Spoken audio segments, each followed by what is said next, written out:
Père, nous te rendons grâce. Merci pour ce moment, merci pour cette soirée. Béni sois-tu, inspire les paroles de nos bouches et les pensées de nos cœurs. Conduis-nous, dirige-nous. Au nom de Jésus. Amen.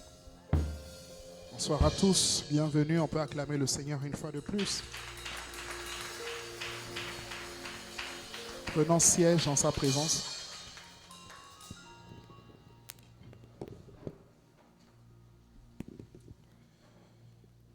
Alors bienvenue une fois de plus à notre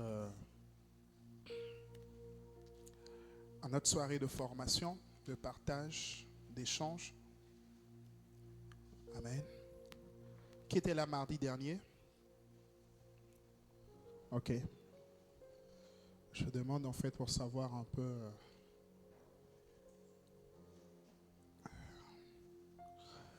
si nous suivons. Alors je veux vraiment préciser que les choses que je suis en train de partager avec toi dans cette série d'enseignements, parce que c'est une série, les choses que je suis en train de partager avec toi dans cette série d'enseignements sont interdépendantes. C'est-à-dire qu'il ne faut pas juste prendre un seul élément et laisser les autres. Amen. Voilà pourquoi il est très important de prendre le temps d'aller écouter ou réécouter les enseignements précédents. Tout est disponible en ligne sur YouTube. Donc, je t'encourage vraiment à prendre le temps d'aller écouter ou de réécouter. Prends ça vraiment comme une formation complète du début jusqu'à la fin. Parce que si tu rates un chapitre, si tu rates un élément, tu risques de ne pas avoir tout le, how can I say it, tout le tableau, tous les éléments qu'il te faut afin de pouvoir faire des bons choix et discerner ce que le Seigneur t'appelle à faire. Quelqu'un dit un bon amen. Je rappelle donc notre verset de base, Proverbe chapitre 16, le verset 4. Proverbe chapitre 16, le verset 4, la Bible dit: l'Éternel a tout fait pour un but, même le méchant pour le jour du malheur. L'Éternel a tout fait pour un but, même le méchant pour le jour du malheur. Donc nous sommes en train de partir de la vérité selon laquelle tout ce qui existe sur la terre a été créé par Dieu pour un but, un objectif. En d'autres termes, Dieu a un but, Dieu a un objectif derrière chacune de ses créations. Et si Dieu a un objectif derrière chacune de ses créations, ce n'est pas derrière la création la plus parfaite, c'est-à-dire toi et moi, qui n'aura pas un objectif. Dis un bon amen. Mais Dieu, le son s'il vous plaît. Mais Dieu a un objectif, une raison, d'accord, pour laquelle il nous a créés. Et la vérité, c'est que tant que mon son n'est pas bon, Déjà, ce n'est pas le micro que je dois utiliser, donc s'il vous plaît. Donc, tant que nous ne découvrons pas le but, l'objectif pour lequel nous sommes sur terre, nous serons toujours frustrés. On sera toujours frustrés. Parce qu'on le dit souvent, mais c'est tellement vrai. Tu n'es pas juste sur la terre pour accompagner les autres. Tu es sur la terre également Tu es sur la terre aussi pour accomplir en fait un but, un objectif divin. Quelqu'un dit un bon amen. Et nous avons vu notamment que la vision nous impose la discipline, la vision nous sécurise, la vision impose le sérieux, la vision provoque la concentration, la vision sélectionne tes relations, la vision cadre vos finances, la vision définit vos priorités dans la gestion du temps. Donc, en fait, c'est en fonction de votre vision, en fonction de là où Dieu vous appelle, que vous choisissez ce que vous devez faire avec le temps que vous avez. Et c'est très important. Amen. C'est très important. J'avance donc rapidement. Je ne reviens pas sur les points de la différence entre la vision et l'ambition. Parce que j'en ai déjà parlé, donc je vais vous encourager à aller réécouter ça. Amen. Donc je ne reviens pas sur les points sur la différence entre la vision et l'ambition. Alors, nous sommes dans Psaume 84, versets 5 ou 6. Le son n'est pas bon, s'il vous plaît. Le son n'est pas bon. Nous sommes dans Psaume 84, versets 5 ou 6, selon les versions La Bible dit, heureux ceux qui placent en toi leur appui. Ils trouvent dans leur cœur des chemins qui sont tout tracés. Heureux ceux qui placent en toi leur appui. Ils trouvent dans leur cœur des chemins tout tracés. Donc quand nous plaçons notre appui en Dieu, d'accord, nous trouvons dans notre cœur des chemins qui sont tout tracés. Et ce que j'essaie d'expliquer à travers en fait ce passage, c'est que le chemin pour ta destinée, le chemin pour notre destinée ne se trouve pas à l'extérieur de nous. Le chemin pour notre destinée se trouve à l'intérieur de nous. Amen. Dieu, notre Père, avant que nous ne soyons sur la terre, a caché à l'intérieur de nous des trésors, des choses, des plans, des projets que nous devons travailler de manière intentionnelle à pouvoir découvrir et à marcher selon ces projets-là afin de pouvoir accomplir notre destinée. Et nous sommes en train de voir les indicateurs. Il y en a 3 principalement. On en a vu un mardi dernier. Nous sommes en train de voir en fait les indicateurs qui nous permettent justement d'identifier ce qu'on appelle les battements de cœur. Ces chemins-là qui sont tout tracés. Dis avec moi les chemins tout tracés. Dis avec moi des chemins tout tracés. Donc nous sommes en train de voir en fait les indicateurs qui nous permettent de découvrir les chemins qui sont tout tracés à l'intérieur de nous. Premièrement, on a vu l'indicateur de la, je n'entends pas, la passion. Donc premièrement, la passion. Donc ce qui nous passionne, ce qui te passionne est un indicateur de ce que Dieu t'appelle à faire. Donc ce qui te passionne est un indicateur de ce que Dieu t'appelle à faire. Donc ta passion représente un indicateur. Donc la question que tu dois te poser pour pouvoir découvrir ce que Dieu t'appelle à faire, c'est qu'est-ce qui te passionne? Quelles sont les choses qui te passionnent? Quelles sont les domaines dans lesquels vous êtes naturellement attiré? Vous êtes attiré par ça. Vous sentez une certaine passion pour cela. Vous aimez faire ça. Vous aimez faire ça. Amen. C'est quoi la passion? La passion, c'est une affection ou un intérêt vif pour une chose ou un domaine. La passion, c'est une affection, c'est-à-dire quelque chose que vous affectionnez. Vous affectionnez cette chose-là. Qu'est-ce que tu affectionnes? Qu'est-ce que tu aimes faire? En quoi est-ce que tu te sens à l'aise? Qu'est-ce que tu pourrais faire pendant plusieurs heures sans pour autant t'ennuyer, sans être fatigué, sans être lassé? Ce sont des indicateurs, des choses dans lesquelles Dieu t'appelle. Dis un bon amen. Et j'espère que tu ne vas pas me répondre jouer à la PlayStation. Amen. Non, ça c'est des fausses passions. Ça. Ben, après aussi, il y a des gens qui gagnent leur vie en jouant. Hein. Vous savez ou pas? Non, c'est possible. C'est possible. Donc, la passion, c'est vraiment quelque chose qui vous consume de l'intérieur. C'est un effort ou encore c'est quelque chose que vous ne pouvez pas vous arrêter de faire. Vous ne pouvez pas vous arrêter de faire. Même si on te dit pardon, il faut arrêter, tu ne peux pas arrêter. Pourquoi? Parce que ça te passionne. Tu aimes faire ça. Quand tu fais ça, le temps ne passe pas. C'est comme si le temps s'arrête. Parce que tu es dans ton domaine, tu es dans ton couloir. Tu es comme un poisson qui se retrouve dans l'eau. Tu nages, tu es tranquille avec ça. Tu es très détendu avec. Et ta passion peut même ne pas être le domaine que tu as étudié. Parce que les passions ne sont pas forcément les études. Les passions ne sont pas forcément les études. Vous pouvez être passionné de quelque chose que vous n'avez jamais étudié. Mais lorsque vous êtes passionné de quelque chose que vous n'avez pas étudié, allez l'étudier. Important. Lorsque vous êtes passionné de quelque chose que vous n'avez pas étudié, allez étudier. Parce qu'une passion peut être à un stade primaire. C'est juste une passion, c'est quelque chose que vous aimez faire et tout. Mais tant que c'est à ce stade primaire-là, ça ne vous permet pas, en fait, ça ne peut pas vous nourrir. Et ça ne peut pas vous exposer au monde. Vous comprenez? Tant que c'est à la passion primaire, tant que vous n'avez pas travaillé cela, tant que vous n'êtes pas devenu habile dans cette chose-là, elle ne peut pas vous nourrir. Elle ne peut pas. Elle ne peut pas vous faire connaître en fait au monde. Voilà pourquoi il faut travailler. Il faut bosser ses passions.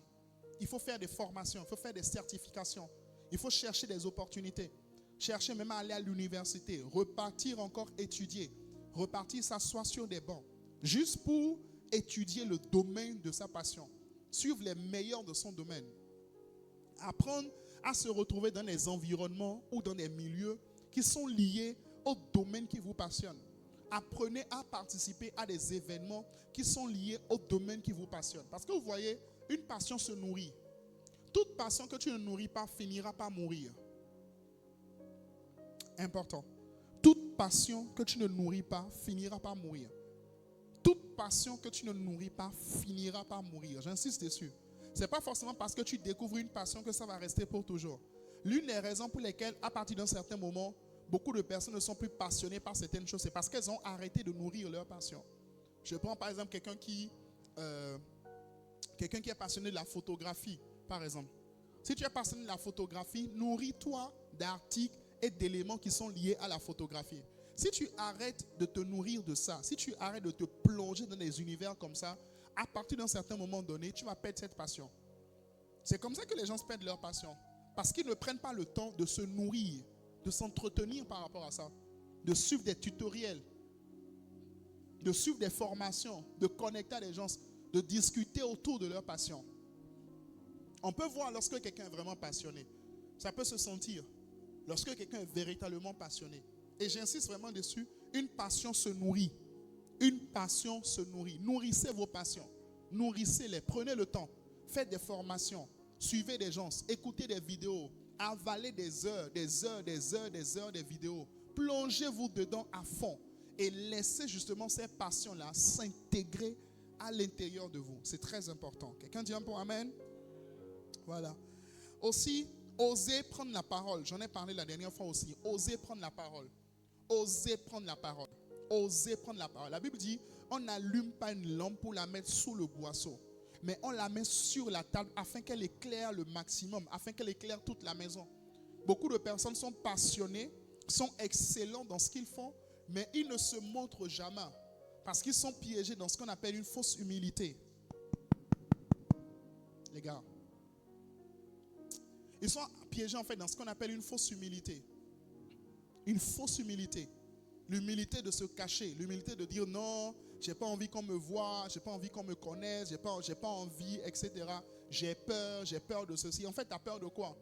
Montre ce que tu sais faire. Montre ce que tu sais faire. Va sur des plateformes où tu peux montrer ce que tu sais faire. C'est important. Nous sommes dans un monde où la visibilité est importante. C'est vrai, oui, il y a un temps pour se cacher, mais il y a aussi un temps pour montrer ce qu'on sait faire. Quelqu'un me comprend ou pas? Il y a un temps. Il y a un temps.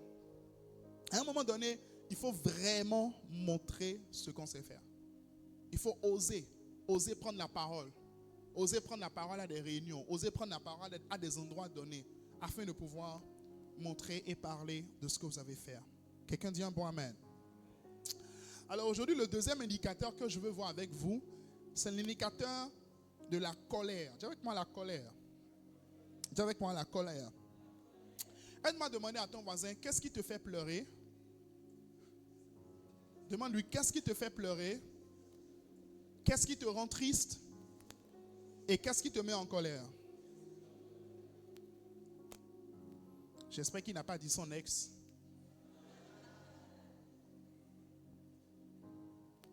Amen.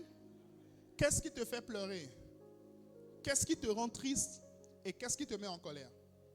En réalité, ces émotions-là, ces choses qui vous font pleurer, ces choses qui nous font pleurer, sont les indicateurs des passions, ou du moins de l'appel que le Seigneur a déposé à l'intérieur de nous. Parce que souvent, la vérité, c'est que tout le monde n'est pas affecté par la même chose. Tout le monde n'est pas affecté par la même chose. Quelqu'un peut par exemple voir un orphelin un matin, il dépasse l'orphelin, il écoute même l'histoire de l'orphelin, il le dépasse tranquillement, il va au boulot, sa journée, rien ne change à sa journée, quoi. Il a juste rencontré quelqu'un comme toute autre personne. Mais quelqu'un d'autre, dès qu'il rencontre un orphelin, il fait face en fait à un orphelin. Toute sa journée est gâtée. Il va toujours penser à lui. Il va se dire, mais pourquoi ça se passe? Ah, mais pourquoi il n'a personne? Ah, et tout, non, il faut qu'on fasse quelque chose. Qu'est-ce qui te fait pleurer? Qu'est-ce qui te fait pleurer? Qu'est-ce qui te rend triste? Qu'est-ce qui t'enlève ta joie? Quel est le problème? Dès que tu es exposé à ça, dès que tu es exposé à ce problème-là, dès que tu es exposé à ce défi-là, c'est comme si subitement tu perds ta paix, tu perds ta joie, tu perds ton enthousiasme. Qu'est-ce qui te fait pleurer? Qu'est-ce qui te fait pleurer? Écoutez, vous pouvez noter ça. La compassion est le moteur de la destinée. La compassion est le moteur de la destinée. Ou encore, la compassion est le carburant de la destinée. Lorsque vous arrivez à un niveau, malheureusement, et c'est le cas pour plusieurs, mais je prie vraiment aujourd'hui que le Seigneur puisse changer cela. Lorsque vous arrivez à un niveau où plus rien ne vous fait pleurer, plus rien ne vous rend triste, plus rien ne vous abat, en fait, c'est que quelque part, vous êtes en train de perdre votre sensibilité. Et ce que vous ne savez pas, c'est que derrière cette perte de sensibilité se trouve également une perte de chemin. Parce que la sensibilité, votre sensibilité vous montre le chemin.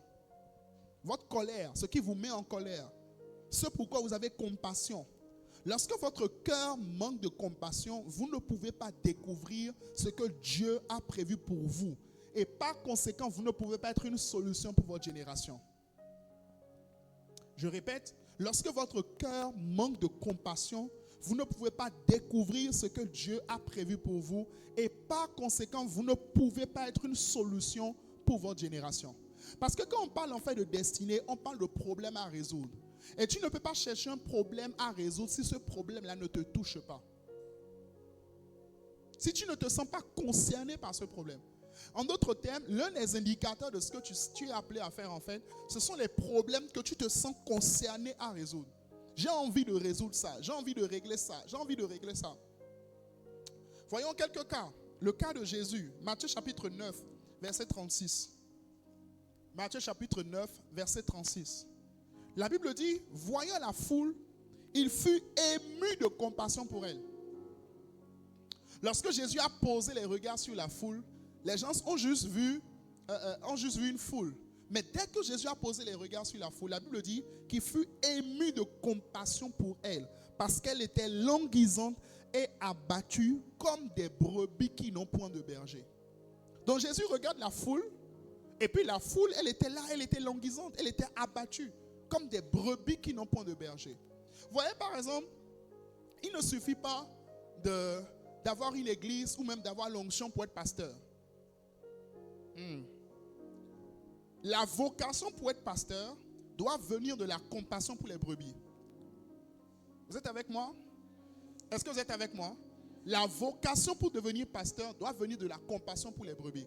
Si la vocation pour être pasteur, pour être serviteur de Dieu, c'est juste quelque chose qui est attaché à la gloire, au fait d'être connu, au fait d'être reconnu, vous ne serez jamais un bon pasteur.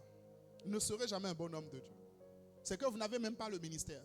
Mais si par exemple, lorsque vous voyez les gens, lorsque tu vois les gens, lorsque tu vois la foule, les gens sont sans direction, les gens ne savent pas où ils doivent aller, et que quelque part, tu commences à sentir une forme de compassion par rapport à ça, tu te dis, ah mais regarde ce frère, regarde cette soeur, elle est en train de se perdre, il est en train de faire ça, il est en train de faire ceci, tu ressens une forme de compassion par rapport à ça, c'est en fait pour toi un appel, un indicateur que Dieu t'appelle à le servir, mais à le servir auprès des gens. Auprès des gens. Et vous savez, on peut très vite se rendre compte de cela dans la Winners Academy. Il y a une différence entre un cordeau qui a compassion et un cordeau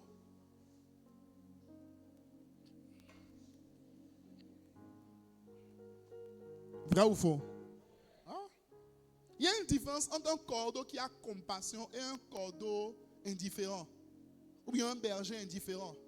En fait, ce qui t'amène à travailler pendant des heures, à t'asseoir pendant des heures pour écouter une personne et ne pas te sentir fatigué après ça, c'est la compassion. C'est la compassion. La compassion est un indicateur pour la destinée. Matthieu chapitre 9, verset 36, je reviens encore dessus. Il dit, voyant la foule, il fut ému de compassion pour elle, parce qu'elle était languissante et abattue. Languissante. Quand on dit languissante, en fait, c'est langue dehors. Ah. Mais attends, en vrai, personne ne marche langue dehors. Vous êtes d'accord avec moi? Personne ne marche langue dehors. Personne ne marche comme ça. Donc, en fait, quand Jésus regarde les gens, derrière leur sourire, il a la capacité de détecter leur désespoir. Quelqu'un comprend ce que je dis? En fait, cette capacité que Dieu t'a donnée, de pouvoir détecter, de pouvoir sentir le besoin profond des gens, même pendant qu'ils sont en train de sourire, c'est un indicateur de ce dans quoi Dieu t'appelle. C'est ce qu'on appelle les dons de berger, les dons pour entretenir les gens, les dons pour prendre soin des gens. Matthieu chapitre 15, verset 32. Matthieu 15, verset 32. On va voir le moteur de la multiplication des pains. Qu'est-ce qui a poussé Jésus à multiplier les pains? Beaucoup de personnes croient que ce qui a poussé Jésus à multiplier les pains, c'était l'onction. Ce n'est pas l'onction. Voici ce qui a poussé Jésus à multiplier les pains. Jésus, ayant appelé ses disciples, dit: je suis ému de compassion. Je suis ému de quoi? De compassion. Je suis ému de quoi? De compassion. Je suis ému de compassion pour cette foule. Car voilà 3 jours qu'ils sont près de moi et ils n'ont rien à manger. Je ne veux pas les renvoyer à Jean de peur que les forces ne leur manquent en chemin. Je suis ému de compassion. En d'autres termes, je suis touché. Voilà pourquoi, écoute-moi, l'un des objectifs de Satan, c'est de te rendre indifférent, de te rendre froid. Fais attention lorsqu'il y a certaines choses qui arrivent dans ta vie et qu'après ces choses-là, ton cœur devient froid. C'est-à-dire, tu ne vis plus en fait. Tu ne vis plus. Tu ne sens plus vraiment la douleur des autres. La vérité, c'est que si vous ne sentez pas la douleur des autres, vous ne pouvez pas devenir oint. Parce que Dieu ne vous oint pas juste pour le plaisir de vous oindre. Dieu vous oint pour apporter une solution. L'Esprit de l'Éternel est sur moi car il m'a oint pour. Il m'a oint pour. Il m'a oint pour. Il y a un but derrière l'onction. Il y a un but.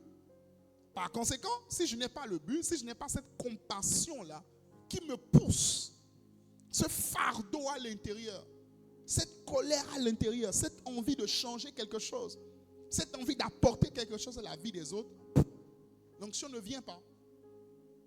Est-ce que quelqu'un me comprend? Je dis, est-ce que quelqu'un me comprend? Yeah. Il dit, voici 3 jours qu'ils sont avec moi. Ils n'ont rien mangé. Ils n'ont rien mangé. Ça veut dire que Jésus, le Seigneur Jésus se préoccupait. Il se préoccupait de chaque personne. Et c'était le cas pour Timothée, pas Timothée, Paul aussi. Parce que vous voyez, dans le livre de Timothée, Paul va dire, Paul était un excellent pasteur, il était un excellent berger. Paul va dire par exemple à Timothée, fais un peu d'usage de vin à cause de tes fréquentes indispositions. Attention, bien sûr, ce verset, vraiment pour certaines personnes, c'est la base pour pouvoir consommer de l'alcool. Alléluia. Et j'ai envie de te demander, c'est quoi tes fréquentes indispositions à toi? Parce qu'on a dit à quelqu'un de boire de l'alcool à cause de ses fréquentes indispositions. C'est-à-dire qu'il était malade. Alléluia. Donc dans ce cas, l'alcool est utilisé à but médical. Dis-moi un bon amen. Donc toi maintenant qui prends Beaufort, ton Beaufort est utilisé à quel but? Médical. Mais en fait, c'est quoi mon point? En fait, Paul était un si bon berger qu'il avait même la capacité de se rappeler dans une lettre que Timothée avait souvent mal au ventre. C'est un détail qui peut sembler banal, mais il est tellement important. Votre capacité, par exemple, à vous rappeler des détails dont personne ne se rappelle, c'est un indicateur pour votre destinée. Vous êtes avec moi? J'essaie de faire vraiment simple. D'accord? C'est un indicateur pour votre destinée. Votre capacité à vous rappeler des détails dont personne ne se rappelle, à être vraiment dans les détails. Dès que quelqu'un te parle de quelque chose, ça devient un fardeau pour toi. Et tu es capable de t'en rappeler bien après pour pouvoir l'aider par rapport à ça. Marc chapitre 6, verset 34. Marc chapitre 6, verset 34. Quand il sortit de là-bas, Jésus vit une grande foule et fut ému de compassion pour eux parce qu'ils étaient comme des brebis qui n'ont point de berger. Et il se mit à leur enseigner beaucoup de choses. Il se mit à leur enseigner beaucoup de choses. Jésus les regarde, il pose les regards sur eux. Il dit, franchement, les gars là, ils n'ont pas de berger. Et il se met à leur enseigner. Il se met à leur enseigner. Mais il n'a pas enseigné pour démontrer qu'il connaissait le grec, qu'il connaissait la théologie. Non, il a enseigné parce qu'il avait de la compassion. Il avait de la compassion. Je prie que Dieu te redonne un cœur de compassion. J'ai pas entendu ton amen. J'ai pas entendu ton amen, mon frère. Non, aide-moi en disant un bon amen. Ah, je pas un son de qualité, donc franchement, j'essaie de me débrouiller. Dis-moi un bon amen. Alors, c'est quoi mon point? La compassion est le cœur du ministère de Jésus. La compassion est le cœur du ministère de Jésus. De la même manière, la compassion est le cœur, la base, l'indicateur de votre destinée. La compassion. Dans quel domaine est-ce que tu as compassion? Qu'est-ce qui te met en colère? Qu'est-ce qui te fait pleurer? Écoutez-moi, parfois vous devez apprendre à ne pas retenir vos pleurs. Oh yes. Parfois, vous devez apprendre à ne pas retenir vos pleurs. En fait, lorsque quelque chose vous fait pleurer, laissez cette chose-là vous faire pleurer jusqu'à ce qu'une solution soit engendrée à l'intérieur de vous. Parce que quand vous arrêtez de pleurer, vous allez arrêter de chercher. Can I say it again? Quand tu arrêtes de pleurer, tu arrêtes de chercher. Parce qu'en fait, les pleurs, ça va déposer à l'intérieur de toi un certain fardeau. Tu vas dire, Seigneur, comment je peux faire par rapport à ça? Qu'est-ce que je peux faire par rapport à ça? Qu'est-ce que tu m'appelles à faire? Est-ce que je ne peux pas faire quelque chose? Est-ce que je ne peux pas être une solution pour cette personne? Je vous encourage, les amis, à chercher à être une solution dans un domaine. À être une solution dans un domaine. La parole déclare, il dit, ayez en vous les sentiments qui étaient en Jésus-Christ. Ayez en vous les sentiments qui étaient en Jésus-Christ. C'est quoi les sentiments qui étaient en Jésus-Christ? L'un des sentiments qui étaient en Jésus-Christ, c'était le sentiment de la compassion. De la compassion. Que Dieu te redonne ta compassion ce soir. Je n'ai pas entendu ton amen. Prenons également le cas de Moïse.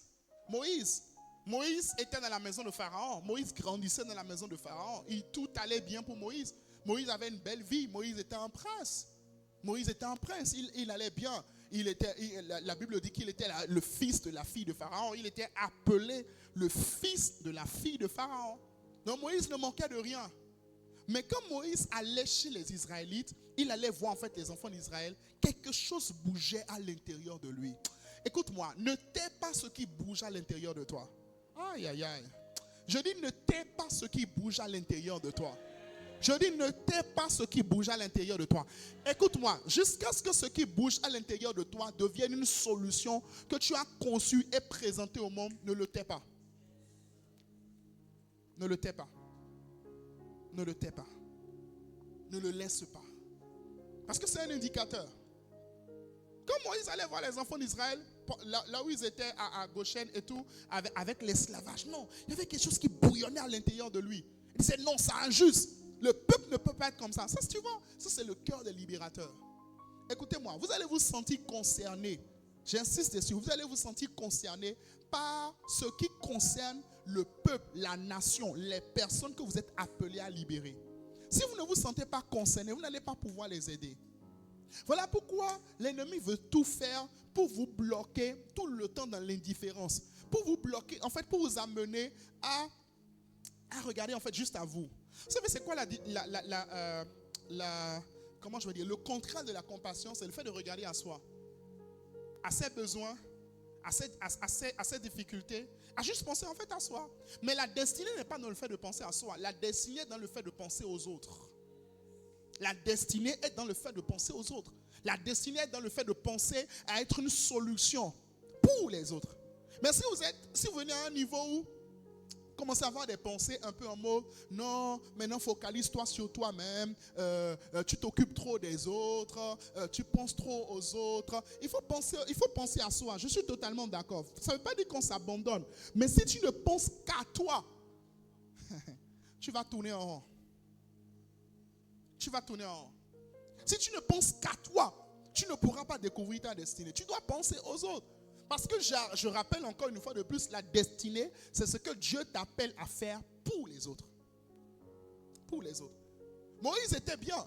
Moïse était tranquille. Moïse était détendu. Moïse avait tout ce qu'il lui faut. Il avait le confort qu'il faut. Mais quand il voyait un Israélite, quelque chose bouillonnait à l'intérieur de lui. Qui est-ce que tu vois? Quel est ce type de personne? Lorsque tu les vois, quelque chose commence à bouger à l'intérieur de toi. C'est quoi? C'est quoi ce type de personne? C'est quoi ce type de personne? Tu dois crier à Dieu jusqu'à ce que Dieu te donne la solution, la direction par rapport à cette catégorie de personnes. Est-ce que quelqu'un me comprend?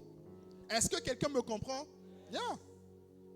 Un jour, Moïse se met en colère. Il se met en colère. Quand il voit un Égyptien en train de battre en fait un enfant d'Israël, il se met en colère. Il prend le gars et il zigouille le gars. Et puis il l'enterre. Chape! Il l'enterre rapide, ni vu, ni connu. Il dit, ok, tu es en train d'abuser des enfants d'Israël. Non, pas devant moi. Prends-moi. C'est fini pour lui. Pourquoi? Parce qu'il avait quelque chose à l'intérieur de lui. Yeah. Bien sûr, on ne te dit pas, bon, puisque tu as compassion, il faut aller tuer les gens. Non, ce n'est pas un bon exemple. Là, Moïse n'est pas en train de donner un bon exemple. Dis-moi un bon amen. Est-ce que quelqu'un me suit jusque-là? Moïse n'est pas en train de donner un bon exemple. Mais pourquoi est-ce qu'il faisait ça? Pourquoi est-ce qu'il faisait ça? Il faisait ça en fait parce qu'il avait une compassion. Il y avait quelque chose qui bouillait à l'intérieur de lui. Il avait quelque chose qui bouillait à l'intérieur de lui. Je prie dans le nom de Jésus que Dieu te donne de retrouver un cœur de compassion. Un cœur. Je n'ai pas entendu ton amen. Je dis, je n'ai pas entendu ton amen. Yeah. Regardons ensemble, avançons rapidement. Regardons ensemble ce que l'apôtre Paul dit à l'église de Corinthe, dans 2 Corinthiens chapitre 6, verset 12. On est ensemble? Est-ce que quelqu'un est en train d'apprendre? Amen. On est en train d'avancer. 2 Corinthiens chapitre 6, le verset 12. 2 Corinthiens 6, verset 12. Lisons ensemble. 1, 2, 3. Allons-y.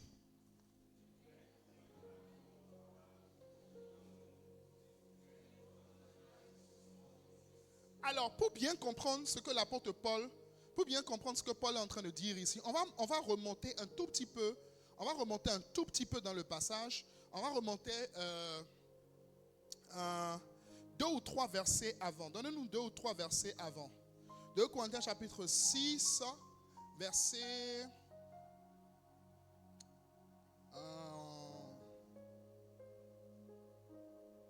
commençons à partir du verset 4. Du verset 4. Il dit, mais nous nous rendons à tous égards recommandables, comme serviteurs de Dieu, par beaucoup de patience dans les tribulations. Paul est en train de décrire son CV, le CV de sa destinée. Écoutez-moi, franchement, lorsque vous pensez à la destinée, si vous pensez seulement à l'or, aux paillettes, à la gloire, c'est pas forcément ça. Voici la destinée d'un gars qu'on appelle Paul. Regarde, il dit, nous nous rendons à tous égards recommandables comme serviteurs de Dieu, par beaucoup de patience dans les tribulations, dans les calamités, dans les détresses. Oui, Paul est en train de décrire tout ce qu'il a vécu, sous les coups, dans les prisons, dans les troubles, dans les travaux, dans les veilles, dans les jeûnes. Écoute, tu ne peux pas faire tout ça si tu n'as pas un cœur de compassion. Pas la pureté, pas la connaissance, pas la longanimité, c'est-à-dire la capacité à souffrir pendant longtemps. D'accord? Pas la bonté, pas un esprit saint, par une charité sincère. Oui, la suite. Par la parole de la vérité, par la puissance de Dieu, par les armes offensives et défensives de la justice. Oui. Au milieu de la gloire et de l'ignominie, au milieu de la mauvaise et de la bonne réputation, étant regardé comme imposteur, quoique véridique. Paul dit, ça c'est tout ce qu'il a vécu, comme inconnu, quoique bien connu, comme mourant, et voici nous vivons comme châtiés, quoique non mis à mort. Oui, verset 10. Comme attristés et nous sommes toujours joyeux, comme pauvres et nous enrichissons plusieurs, comme n'ayant rien et nous possédons toutes choses. Donc Paul dit, les gars, voici tout ce que nous on a vécu. Il dit, notre bouche s'est ouverte pour qui? Je n'ai pas entendu, pour qui? Pour vous. Il dit, les gars, notre bouche s'est ouverte pour vous. Corinthiens, notre cœur s'est élargi. Oui. Verset 12, il dit, vous n'êtes point à l'étroit au-dedans de nous, mais vos entrailles à vous se sont rétrécies. Il dit, quant à nous, vous n'êtes pas à l'étroit à l'intérieur de nous, mais vous là, vos entrailles se sont rétrécies. La suite, verset 13. Verset 13. Rendez-nous l'appareil, je vous parle comme à mes enfants, élargissez vous aussi. Pour mieux comprendre, allons dans la version parole de vie, à partir du verset 11. À partir du verset 11. La Bible dit, amis de Corinthe, nous vous avons parlé librement et nous vous avons ouvert notre cœur largement. Dis avec moi le cœur large. Oh, dis avec moi le cœur large. Bien. Le verset 8, il dit, il n'est pas fermé pour vous. Ce sont vos cœurs qui sont fermés. Quand tu lis ça, tu comprends pourquoi Paul parle aux Corinthiens de l'amour. Tu comprends pourquoi il dit, les gars, vous avez tous les dons spirituels, c'est vrai. Mais si vous n'avez pas l'amour, tout ce que vous n'avez, en fait tout ce que vous avez là, c'est rien. C'est comme des cymbales qui retentissent. Il dit, notre cœur à nous n'est pas fermé. Nos entrailles ne sont pas fermées. Mais vos cœurs à vous sont fermés. Vos cœurs à vous sont fermés. En fait, c'est quoi mon point? Tant que ton cœur est fermé, tu ne peux pas découvrir ta destinée. Tant que ton cœur est fermé. En fait, le cœur fermé, c'est comme un livre qui est fermé. C'est comme un trésor qui est fermé. C'est comme une boîte à trésors, mais qui est fermée. Les trésors sont à l'intérieur, mais c'est fermé.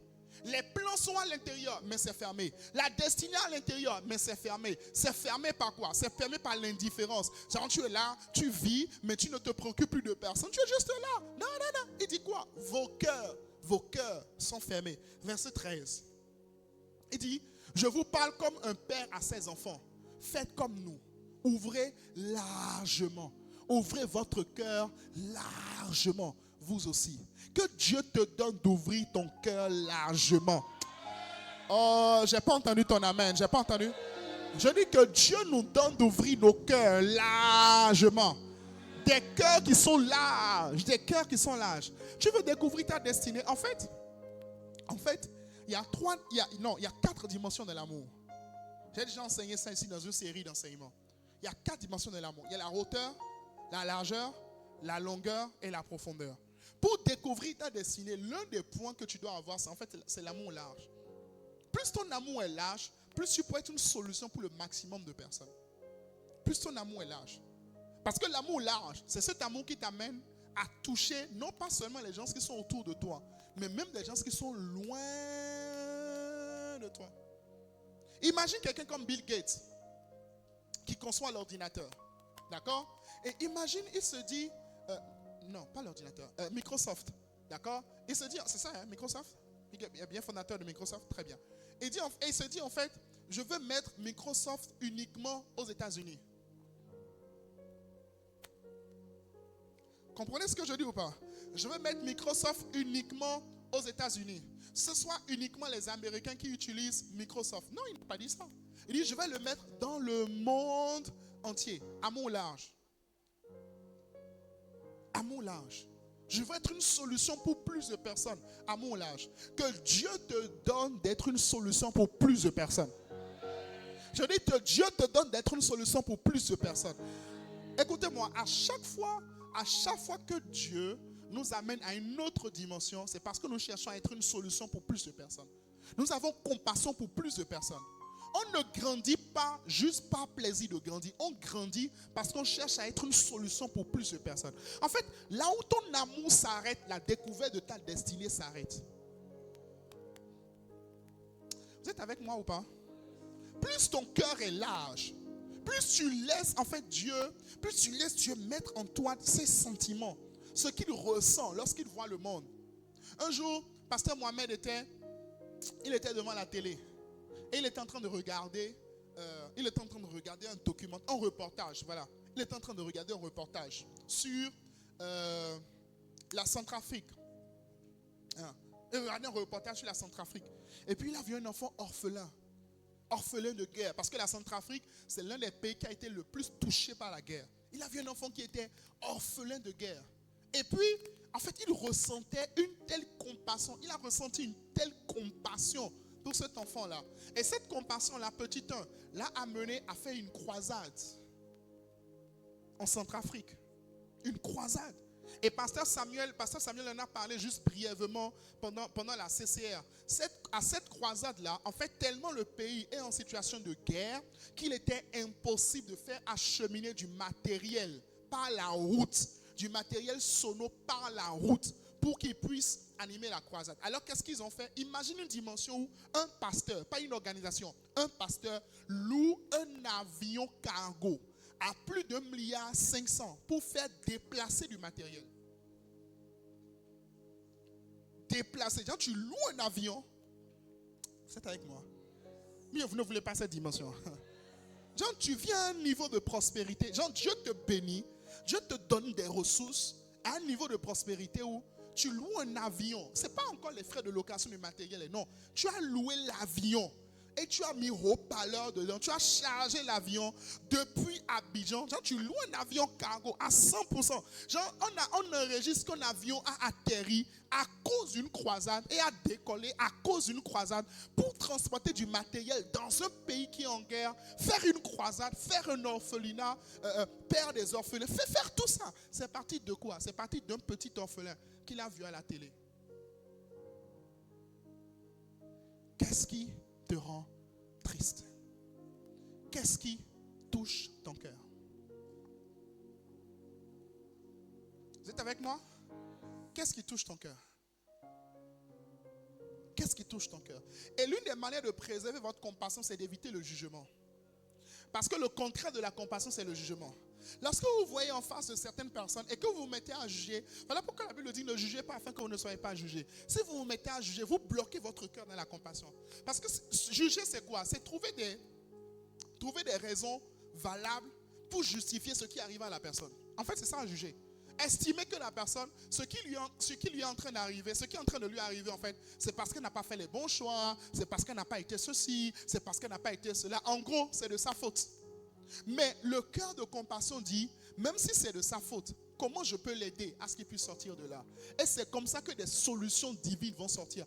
Écoutez-moi, vous tous qui êtes ici, il y a même des livres, il y a des livres qui n'ont pas encore été écrits sur la terre et qui sont à l'intérieur de vous. Si seulement vous pouvez détecter dans votre cœur un cœur de compassion et prier Dieu afin que Dieu puisse vous inspirer une solution afin de résoudre ce problème.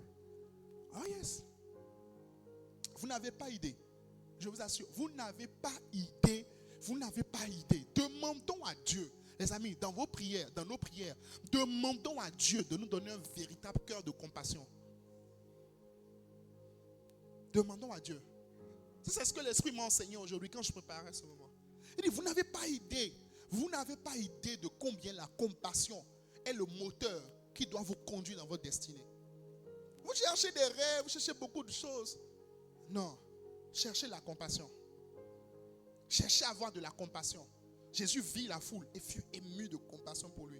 Paul dit, les gars de Corinthe, il faut que vos entrailles s'élargissent. Votre cœur est fermé, que votre cœur soit ouvert. Que votre cœur soit ouvert. Écoute, si tu as réalisé, sois sincère. Si tu as réalisé que il y a eu un moment dans ta vie où, pouf, c'est comme si quelque chose s'est arrêté.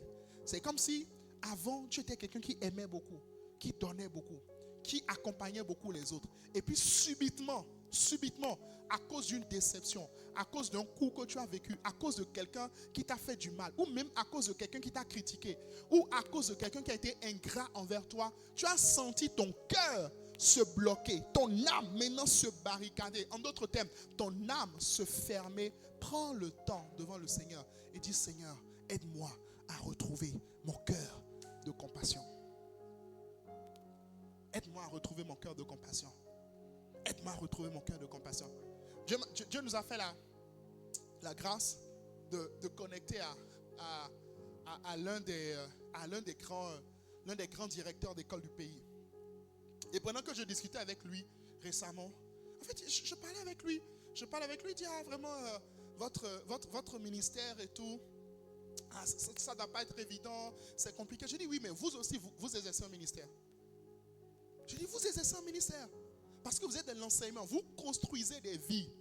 Vous construisez des vies. Et pendant que j'étais en train de l'écouter, en fait, j'ai senti que c'était quelqu'un qui a du moins un grand cœur de compassion pour les jeunes. Un cœur de compassion. Un cœur de compassion. Et ce n'est pas étonnant de voir en fait combien Dieu l'élargit. Écoutez-moi, tout ce qui vous oblige, ou du moins tout ce qui vous pousse à vous renfermer sur vous-même, à arrêter d'aider les gens, à arrêter d'aimer, à arrêter de servir, c'est ce qui vous bloque sur le chemin de votre destinée. Vous voulez que Dieu vous élargisse? Ayez un cœur de compassion. Ayez un cœur de compassion. Demandez, Seigneur, aide-moi, aide-moi, aide-moi. Mets-moi quelque chose à cœur. Donne-moi tes fardeaux. Donne-moi tes fardeaux. Il y a tellement de fardeaux. Il y a tellement de fardeaux que tu peux porter. Je vais t'en citer quelques-uns. Et nous allons prier. Bon, il y a encore un autre point. Mais on va essayer de faire vite. Quelques fardeaux. Les injustices. Les injustices. Ou encore la qualité du service juridique. Des systèmes juridiques. La qualité des systèmes juridiques. Oh yes. La qualité du système juridique. Les failles dans le système juridique dans le monde. Yes. Ça peut être un fardeau pour toi. Ça peut être un fardeau. Si tu es dans le droit, ne te contente pas juste d'étudier article 5, code pénal, code civil. Non, demande à Dieu, Seigneur, donne-moi un fardeau. Donne-moi un fardeau par rapport au droit. Yeah. L'alcoolisme, ça peut être un fardeau. Est-ce que tu sais que Dieu peut t'inspirer? Est-ce que tu sais que Dieu peut t'inspirer une manière, une stratégie divine par laquelle les gens peuvent sortir de l'alcool? Oh yes. Oh, Macha Braco. Vous êtes avec moi? Dieu peut t'inspirer une stratégie par laquelle les gens peuvent sortir de l'alcool. J'ai lu l'histoire d'un monsieur comme ça. J'ai lu l'histoire quand je préparais ces temps. J'ai lu l'histoire d'un monsieur comme ça, à qui Dieu a inspiré un parcours de formation. Un parcours qui est même utilisé dans les alcooliques, chez les alcooliques anonymes. Vous savez, aux États-Unis, un peu comme on voit dans les films, là, ils ont des groupes de soutien pour alcooliques anonymes. Donc, quand tu as une addiction, etc., tu te retrouves, vous vous retrouvez. Dieu lui a inspiré un parcours révolutionnaire qui change le monde, qui permet à tellement de personnes d'être délivrées de l'alcool. Dieu peut t'inspirer ça. Yeah. Une autre cause qui peut te fâcher aussi, les avortements. Les avortements. D'un fardeau contre les avortements peut naître une magnifique organisation pour une organisation qui sensibilise dans les milieux scolaires. Une organisation qui sensibilise dans les milieux scolaires. Une organisation non gouvernementale. En fait, la différence entre toi et quelqu'un qui le fait juste pour avoir un budget, c'est que toi tu as un cœur de compassion. Parce qu'il y en a qui le font juste pour pouvoir postuler à des choses internationales. Et vous n'avez même pas idée, les amis, vous n'avez pas idée du nombre de ressources, du volume de ressources qui existent en fait dans le social. Vous n'avez pas idée. Si seulement vous pouvez laisser Dieu vous donner un cœur de compassion et y aller avec les valeurs du royaume, je vous assure que vous allez impacter votre génération. Je n'ai pas entendu votre amen. Yeah. Les avortements, ça peut être une cause qui te tient à cœur. Les grossesses en milieu scolaire, les avortements. Je pourrais même aller encore plus loin en ajoutant toujours autour le décrochage scolaire. Qu'est-ce qu'on appelle le décrochage scolaire? C'est le fait que des gens n'arrivent pas à aller au bout de leurs études. Le décrochage scolaire. Yeah. Voilà pourquoi il faut être cultivé. Il faut chercher à suivre les statistiques, il faut suivre les informations. Recommencez à suivre le journal. Intéressez voir ce qui se passe autour de vous. Intéressez voir ce qui se passe autour de vous. Ne soyez pas dans une tour d'ivoire. Ne vous enfermez pas dans une tour en priant et en parlant seulement en langue. Ouvrez-vous, regardez le monde. Laissez Dieu déposer un fardeau dans votre cœur. Le divorce, c'est une cause. C'est une cause. Le divorce. Comment faire? Écoute-moi. De ton fardeau contre le divorce peut naître des magnifiques livres sur le mariage. Aïe. Bon. Ton voisin, il me regarde. D'un fardeau pour le divorce peut naître des magnifiques livres sur le mariage. Des magnifiques livres sur le mariage. Les problèmes de chômage. Les problèmes de chômage. Peut-être que quand toi tu vois quelqu'un qui n'a pas un emploi, n'a pas une situation professionnelle, ça crée en toi une forme de compassion. Ça montre que Dieu veut que tu ailles dans ce sens. Réfléchis, prie, demande à Dieu, qu'est-ce que je fais? Qu'est-ce que je fais? Comment je résous ce problème-là? Comment je résous ce problème? Il y a une dame au Canada à qui le Seigneur est venu dans son songe. C'est vraiment une dame. Elle est dans le domaine de la banque. Elle est excellente en banque. Et le Seigneur est venu dans son songe. Et le Seigneur lui a donné un fardeau par rapport aux cheveux des femmes. Le Seigneur est venu lui dire, est-ce que tu réalises que, en fait, je ne dis pas dans ma parole que vos mains sont comptées. Je ne dis pas dans ma parole que vos doigts sont comptés, mais je dis dans ma parole que les cheveux de votre tête sont comptés. Ça veut dire que je dis en fait aux cheveux qui sont sur votre tête. Et les cheveux africains sont l'un des meilleurs cheveux que j'ai créés sur la terre. Donc, le Seigneur lui inspire en fait une solution. En fait, Dieu lui inspire des solutions pour pouvoir prendre soin des cheveux naturels. Et elle a ça dans son rêve. Aujourd'hui, elle a une entreprise au Canada qui vaut près du $1 million. Tout est parti d'un fardeau, d'un rêve. Tout.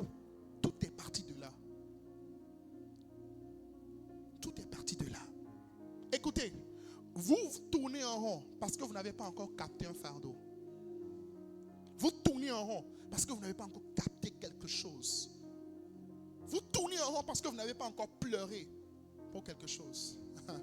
Vous n'avez pas encore capté les larmes de Dieu par rapport à quelque chose.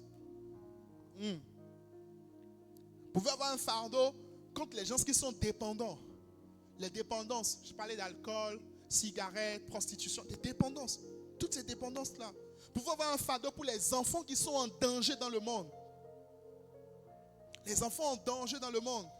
Oh yes. Est-ce qu'on est ensemble? Est-ce qu'on est ensemble? Les enfants en danger dans le monde. Les enfants. Yeah. Un fardeau pour l'environnement. Oui.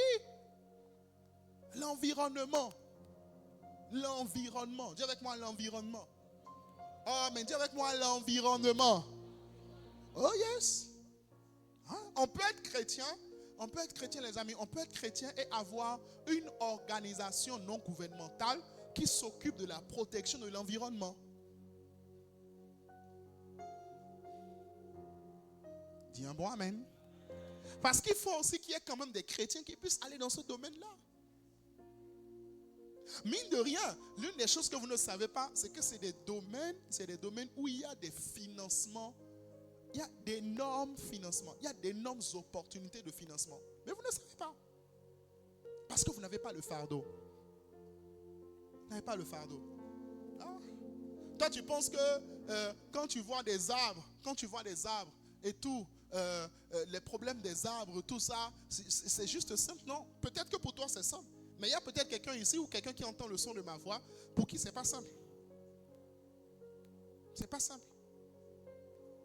Parce que tu vois, si les arbres sont coupés, s'il y a un problème de déboisement, ben il n'y a pas de pluie. S'il n'y a pas de pluie, il y a la sécheresse. S'il y a la sécheresse, il y a la famine. On n'a pas de production. Les gens sont faim. Donc pour toi, ça peut être quelque chose de simple, mais ce n'est pas si simple que ça.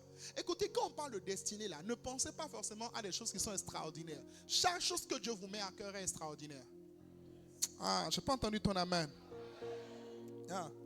Tu peux être préoccupé par le fait de régler le problème de la pauvreté dans le monde. Régler le problème de la pauvreté. Oh yes. Le fardeau du problème de la pauvreté dans le monde. Le fardeau des problèmes éducatifs, le système éducatif, la qualité du système éducatif. Les amis, captez quelque chose de Dieu. Écoutez, vous aurez toujours des problèmes. Mais à un moment donné, il faut oublier ces problèmes et demander, Seigneur, c'est quoi tes problèmes à toi? C'est quoi tes fardeaux à toi? Qu'est-ce que tu veux que je fasse pour toi? Et puis Dieu va commencer à te montrer. Il va te dire, non, voilà, il y a trop d'enfants à l'école. Il y a trop d'enfants. J'ai entendu comme ça récemment l'histoire. Un homme de Dieu a partagé ça avec moi. L'histoire d'un monsieur en Côte d'Ivoire qui, en fait, Dieu lui a inspiré une manière de faire étudier les enfants. Donc, par exemple, si un enfant a des très mauvaises notes, vous me suivez jusque-là, si un enfant a de très mauvaises notes, en fait, on l'appelle. Et puis, il est capable de prendre cet enfant qui a de très mauvaises notes-là, d'étudier sa psychologie, de rentrer dans sa tête, de découvrir ses particularités, au point d'amener cet enfant qui a de très mauvaises notes à avoir d'excellentes notes à l'école. Donc, en fait, il gagne sa vie. Vous me suivez jusque-là? Il gagne sa vie juste en faisant des enfants qui sont rejetés par le monde, rejetés par le système scolaire, où on dit, voilà, cet enfant-là, il est perdu, il ne peut plus rien, on l'abandonne à l'école. Il prend cet enfant et puis il travaille avec cet enfant jusqu'à ce que cet enfant devienne, enfin, je ne vais pas dire devienne intelligent, parce qu'en fait l'enfant l'est déjà, mais découvre sa manière de travailler et devienne excellent à l'école. Mais ça vient de quoi? Ça vient d'un fardeau par rapport aux problèmes éducatifs. Je suis en train de vous dire que Dieu peut vous inspirer un système éducatif en Afrique qui n'avait encore jamais existé. Je suis en train de vous dire que Dieu peut vous inspirer des systèmes éducatifs, des manières d'enseigner qui n'ont encore jamais existé sur la terre. Et votre impact est associé à ça. Écoutez, écoutez-moi, écoutez-moi. On ne va pas tous tenir un micro pour parler à l'église. On a besoin des gens qui vont tenir des micros dans les classes, dans les salles de classe, dans les universités, dans les écoles. Des gens qui vont prendre des enfants, qui sont capables en fait de catégoriser les enfants. De dire non, celui-là, c'est pas comme ça qu'il faut le prendre. Voici comment il faut le prendre. Et quand on le prend, ça marche. Bon, pas dire amen, pas dire amen. Le fardeau de la santé, le secteur de la santé, le secteur de la santé, le fardeau des problèmes de logement, des problèmes de logement. Je ne me rappelle plus exactement du nom, mais j'ai lu l'histoire d'un monsieur aux États-Unis, dont, en fait, quand il voyait les familles être à la rue, ou vivre dans des conditions, les gens vivent dans des conditions déplorables, ça brisait son cœur.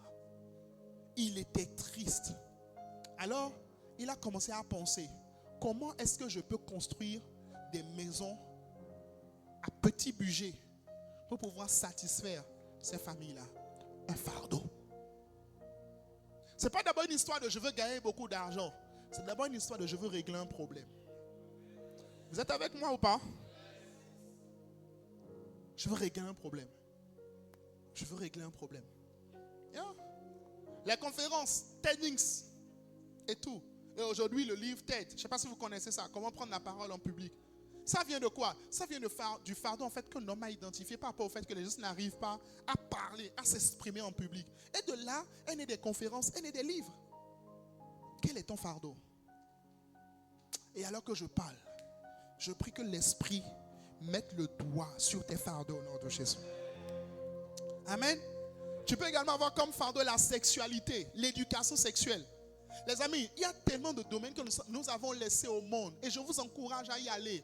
Je vous encourage à y aller. Je vous encourage à y aller.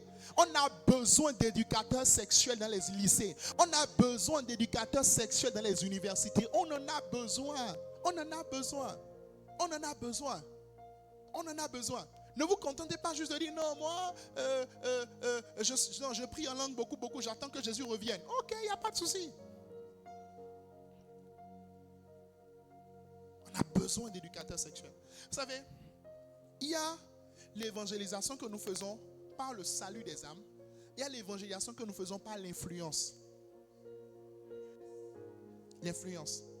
Il y a la notion de l'influence. Vous savez, il est plus facile, par exemple, de présenter Jésus et de gagner quelqu'un à qui on avait déjà enseigné des bonnes valeurs. Et son processus de délivrance et de restauration sera plus court que quelqu'un qui était déjà corrompu, c'est compliqué, tout ça. Avant, en fait, pour le tirer et l'amener, c'est du travail. Tu vas enchaîner des heures et des heures. Mais quand les valeurs sont déjà là, l'apôtre Paul a dit de Timothée, en fait, il dit, je connais les valeurs que tu as reçues, la foi que tu as reçue de ta grand-mère et de ta mère. Pourquoi? Pourquoi est-ce qu'il dit ça? Pourquoi est-ce qu'il dit ça? Parce que quand il a rencontré Timothée, il a senti que Timothée, c'était un gars bien. Timothée, c'était un type bien, qui a été bien éduqué, qui a été mis sur le chemin. Écoutez-moi les amis, il y a tellement de personnes qui ont besoin d'éducation. Et quand je parle d'éducation, je ne parle pas juste de ce qui se passe à l'école. Non, je parle en fait des valeurs. Je ne parle pas juste de grammaire, d'orthographe, tout ça. Je parle des valeurs de vie. Et Dieu peut vous inspirer si vous avez le fardeau pour ces personnes-là. Amen. Autre fardeau, par exemple, la surdité. Le fait que les gens n'entendent pas. Ou encore l'aveuglement. Ça peut t'amener à demander à Dieu de te donner une onction pour ça. Seigneur, donne-moi l'onction pour guérir les aveugles, guérir les sourds, les maladies. Yeah. Un fardeau contre l'ignorance. Tout ça. Vous savez, je peux sentir lorsqu'un formateur organise une formation pour gagner de l'argent et lorsqu'un formateur organise une formation pour combattre l'ignorance dans la vie des gens.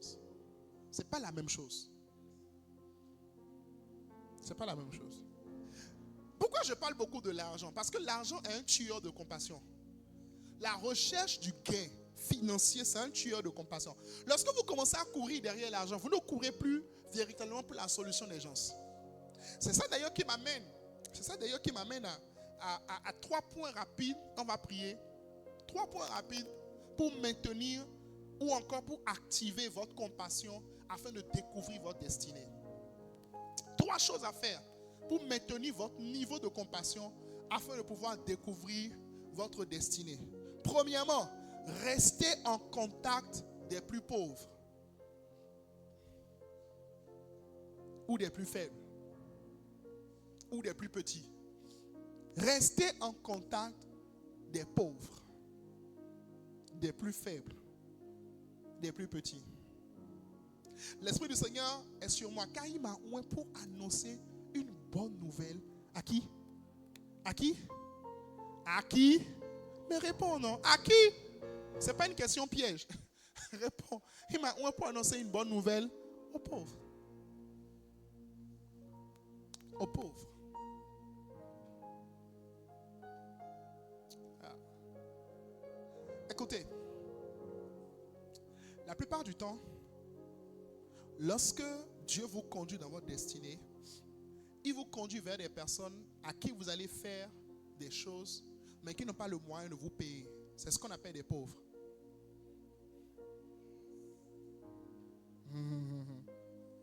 C'est ce qu'on appelle des pauvres.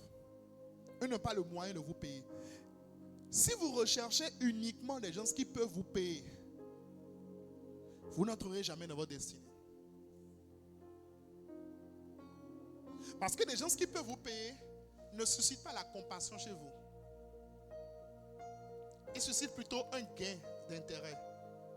Tu te rends un service, you pay me back. Ça devient une transaction. Ça bloque la compassion. Quel que soit là où Dieu va vous amener, s'il vous plaît, restez en contact des pauvres, des plus faibles, des plus démunis.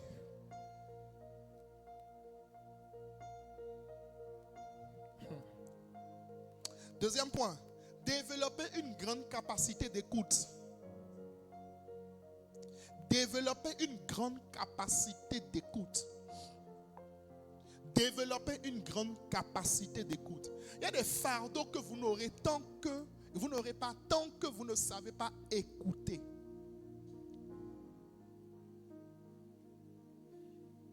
Tant que vous ne savez pas écouter. J'ai donné tout à l'heure l'exemple du pasteur Mohamed qui a eu juste à aller en Centrafrique juste à cause d'un reportage, d'un élément qu'il a suivi à la télé. Qui est-ce que tu écoutes? Est-ce que tu arrives d'écouter les problèmes des autres? Parce que tu vois, dans les problèmes des autres se trouve ta richesse. C'est pour ça, l'une des choses que je m'applique à faire, malgré que c'est très fatigant en tant que pasteur, c'est les entretiens. Pour moi, faire des entretiens, c'est une manière d'entretenir mon onction. Parce que faire des entretiens, ça me permet de rester en contact des problèmes. Et tant que je reste en contact des problèmes, ça crée en moi automatiquement des fardeaux que je vais chercher à résoudre. Quand vous arrêtez d'écouter les autres, vous arrêtez d'avoir des fardeaux. Vous arrêtez d'avoir compassion, vous arrêtez d'être triste. Et vous arrêtez d'aller chercher Dieu pour des solutions. Prenez le temps pour les autres. Prenez le temps d'écouter. Tu peux avoir une discussion avec quelqu'un un jour. Et puis derrière cette discussion se cache la prochaine mission que Dieu t'appelle à accomplir. Regardez cette petite fille dans la maison de Naaman. La Bible dit, en fait, elle était là, elle faisait son travail, mais en même temps, elle observait. Elle regardait autour d'elle. Elle a constaté que son maître bien-aimé, son maître avait la lèpre. Et vous savez, ça c'est une chose que je n'avais pas vue. Mais Jésus va dire un peu plus tard que, en fait, avant Naaman, Élisée n'avait pas encore guéri de lèpre. En fait, on n'avait encore jamais guéri de lèpre en Israël. Quand la petite fille a détecté un problème, elle a proposé une solution. Pourquoi? Parce qu'elle avait un fardeau. Elle avait compassion. Là où tout le monde regardait Naaman comme un chef, elle se disait non, ce monsieur-là, il faut qu'on l'aide. Elle écoutait. Elle écoutait. Elle faisait attention. Que Dieu te donne de faire attention à des problèmes. Souvent, nous tous, nous faisons attention à là où on va gagner de l'argent. Tel qu'un peu mon quoi de l'aider. Non, est-ce que je peux avoir de tel business? Je peux te dire quelque chose. Arrête de chercher les business, cherche les problèmes. Arrête de chercher les business, cherche les problèmes. Demain, quand tu vas partir dans ton entreprise, là où tu travailles, cherche des problèmes à résoudre. Qu'est-ce que je peux résoudre comme problème? C'est quoi mon travail en tant que pasteur? C'est d'aider les gens à résoudre leurs problèmes. C'est tout. C'est mon rôle. C'est mon rôle. Et ce rôle-là m'amène à prier, m'amène à étudier, m'amène à lire des livres, m'amène à suivre des vidéos, en fait, m'amène à faire tellement de choses. Juste parce que je veux aider les gens à résoudre des problèmes. Que Dieu te donne de résoudre des problèmes. J'ai pas entendu ton amen. Yeah. Écoutez, plus une personne va s'enfermer dans une forme de tour, moins elle va être ointe. Moins elle va être ointe. Regardez des problèmes. Cherchez à résoudre des problèmes. Dis-moi un bon amen. Et enfin, priez pour une cause ou des personnes qui vous tiennent à cœur. Priez. Elle m'a dit à ton voisin, prie. Oh, dis bien, prie. Dis-lui, prie pour une cause ou des personnes qui te tiennent à cœur. Qui te tiennent à cœur. Dis-lui, prie. Prie. Prie. Il faut prier. Il faut prier. Il faut prier. Ça, c'est le ministère de l'intercession. Il faut prier. Seigneur, je prie pour les orphelins de Taïwan.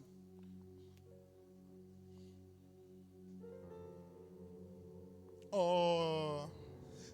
Non, en fait, tu vois pourquoi tu dis pas amen? Parce que tu ne te vois pas, toi, béninois, demain aller ouvrir un orphelinat à Taïwan.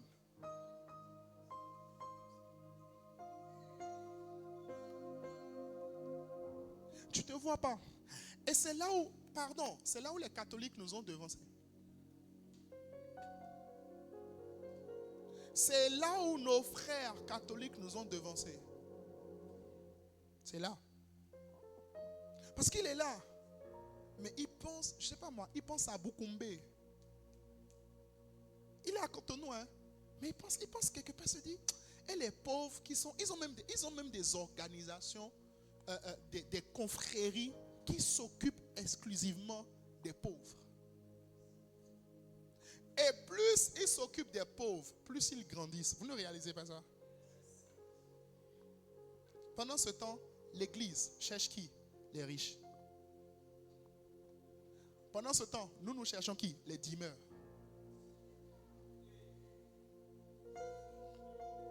Vous êtes avec moi, mais vous êtes rentrés à la maison. Ils s'occupent des pauvres. C'est-à-dire, je n'ai pas les noms en tête. Marie, petite sœur bien, et petite sœur des pauvres. Et grande sœur des frères. Frères, les pauvres. Dis avec moi les pauvres. Dis bien les pauvres. Frères et sœurs, occupons-nous des pauvres. Occupe-toi des pauvres. Tu as ton voisin, occupe-toi des pauvres. Non, je sais, dès que je dis occupe-toi des pauvres, tu penses à ton compte en banque. Et c'est ton problème. La Bible n'a pas dit, il m'a oint pour donner l'argent aux pauvres. Il m'a oint pour apporter une bonne nouvelle aux pauvres. Ne serait-ce que déjà de commencer à prier. Just praying. Juste prier. Ah Seigneur, souviens-toi des gens qui sont en prison. Qui sont accusés injustement. Seigneur, souviens-toi. Moi, par exemple, Bon, ça, je le partage avec vous. Moi, par exemple, c'est un fardeau. En fait, c'est un fardeau. C'est un fardeau qui est dans mon cœur. L'injustice, c'est un fardeau qui est dans mon cœur. Je sais que tôt ou tard, par la grâce de Dieu, sauf si Jésus me dit le contraire, je sais que tôt ou tard, j'aurai une organisation. D'ailleurs, j'en ai déjà parlé avec quelqu'un ici une fois. J'aurai une organisation qui s'occupera de ce genre de cas dans les prisons. Je l'aurai. Ah, je l'aurai. Et tu vois, c'est maintenant même que je fais le lien. C'est maintenant même que je fais le lien. Est-ce que vous savez que mon premier livre, d'ailleurs, qui est disponible actuellement, Aux êtres modèles, est-ce que vous savez qu'un bon lot, quand j'ai sorti le livre, il y a une dame en Côte d'Ivoire. Il y a une dame en Côte d'Ivoire qui s'occupe des prisonniers. Elle voulait faire un don à Lomé. Elle a demandé un lot de livres. Et moi, j'ai fait une opération où j'ai collecté un lot de livres qu'on a envoyé dans la prison civile de Lomé pour les jeunes. Frère, j'ai pas eu de retour direct. J'ai pas eu de retour direct. Mais c'est pour ça que je dois aller au ciel. Parce que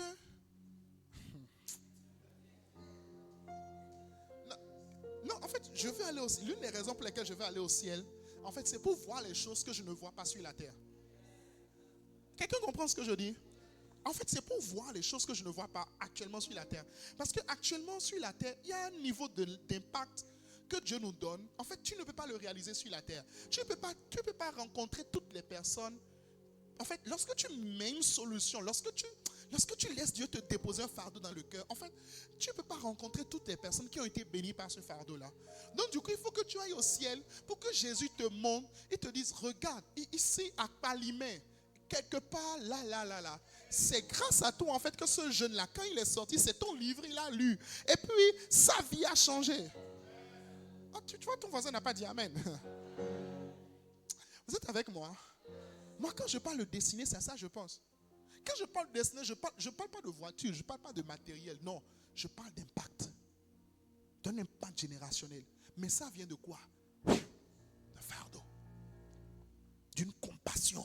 Quelque chose qui te met en colère. Tu dis, ça là, ça ne peut pas se passer comme ça. Ça ne peut pas se passer comme ça.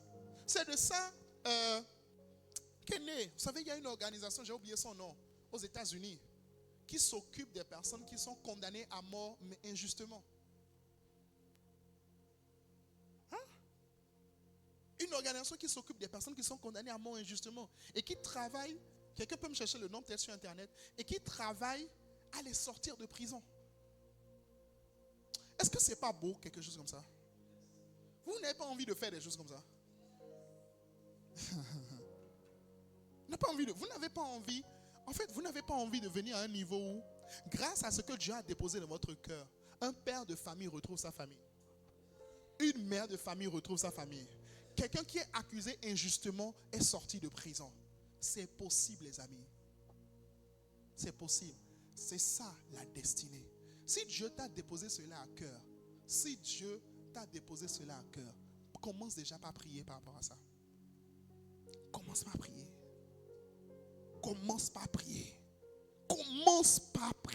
Prie. Dis, Seigneur, montre-moi un chemin. Montre-moi une voie. Révèle-moi. Vous avez trouvé le nom ou pas? Non, c'est pas Amnesty. Non, c'est pas Amnesty. Je pense pas.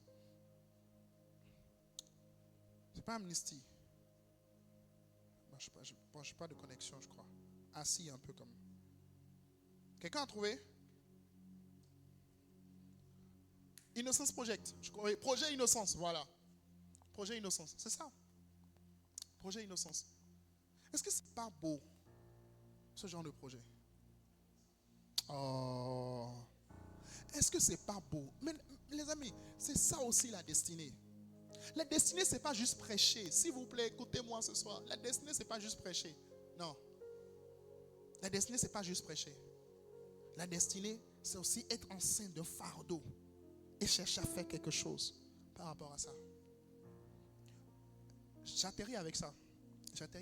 Écoutez-moi. Quel que soit le projet que vous avez pour régler un problème dans le monde, les ressources sont disponibles.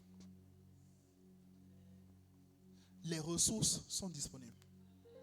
Je dis quoi? Les ressources sont disponibles. Les ressources sont disponibles. L'argent n'est pas un problème. C'est tant que vous avez véritablement le fardeau. Je n'ai pas dit le fardeau de vous enrichir, mais juste le fardeau de régler un problème. Les ressources sont disponibles. Et Dieu va financer ce genre de projet. Je n'ai pas entendu ton amen. Dieu va financer ce genre de projet. Dieu va financer ce type de projet. Dieu va financer. Il va financer. Il va financer. Il y a des riches. Il y a des riches qui sont dans ce monde. Il y a des riches qui sont dans ce monde, qui ont l'argent, qui ne savent pas ce qu'ils vont faire avec l'argent. Mais dès qu'ils trouvent quelqu'un qui a le fardeau et l'organisation nécessaire pour pouvoir apporter un plus à ce monde, ils sont prêts à leur remettre en fait l'argent qu'il faut afin qu'ils puissent aller avec ça. C'est ça aussi qu'on appelle le transfert de richesse. Le transfert de richesse. Bill Gates, aujourd'hui, il n'est plus dans Microsoft. Il s'occupe de quoi actuellement? Des problèmes de toilettes. Ça te fait rire. Ça te fait rire. Mais c'est un fardeau. Il s'occupe actuellement des problèmes de toilettes dans le monde. WC à Dado. C'est de ça qu'il s'occupe. Il a une organisation qui s'occupe de ça. Comment régler l'accès aux toilettes, l'accès aux installations sanitaires dans le monde entier. Et tu seras étonné de voir dans 1 an, dans 2 ans, peut-être ils vont sortir, je ne sais pas moi, des toilettes révolutionnaires qui peut-être, je ne sais pas, qui vont consommer seulement un verre d'eau. Je dis n'importe quoi. Mais tu seras étonné. Tu vas te dire, mais il est intelligent. C'est parce qu'ils ont l'argent. Non, ce n'est pas d'abord parce qu'ils ont l'argent. C'est parce qu'ils ont le fardeau. C'est parce qu'ils ont le fardeau.